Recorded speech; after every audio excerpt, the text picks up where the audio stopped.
ou de ne pas aimer son pays, ou Hmm. d'être se ranger par sentiment derrière l'un ou derrière l'autre. Il s'agit de faits et de pratiques du régime algérien qui sont connus. Moi-même, personnellement, j'ai été la cible de quelques agents pour le compte des services de renseignement, même ici à Bruxelles. Et c'est un des agents qui l'a déclaré dans l'une des émissions. Il a dit: nous te suivons et nous savons où tu vas. Il a donné même des adresses. Ça, c'est une pratique du gouvernement algérien.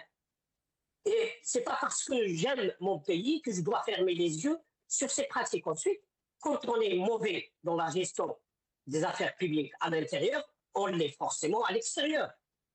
On ne peut pas être des diables à l'intérieur et des anges à l'extérieur parce que c'est une question de nature humaine.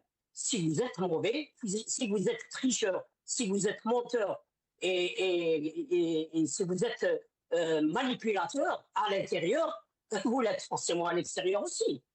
Sauf qu'à l'extérieur, vous pouvez vous faire attraper. Alors qu'à l'intérieur, non. Et quand vous vous faites attraper à l'extérieur, vous commencez à faire agiter tout ce que vous pouvez agiter. Là, il y a une affaire.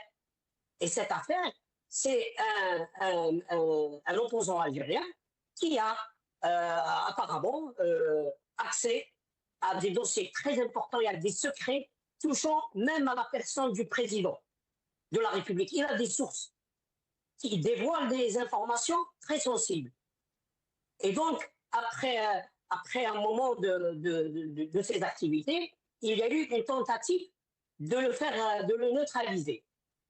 Ce n'est pas ces agents-là qui ont fait la tentative, ces agents-là, ils étaient en contact avec un groupe qui n'est pas algérien, c'est des délinquants qui ont agi au profit de 3 agents. Au moins, ils étaient en contact avec au moins 3 agents consulaires. Il y a une enquête technique qui a déterminé par le bornage des appels téléphoniques que ceux qui ont enlevé MLZ étaient en contact. Et il y a même une somme d'argent qui a été transférée d'une façon non officielle de la part de l'ambassade du consulat français vers ces délinquants.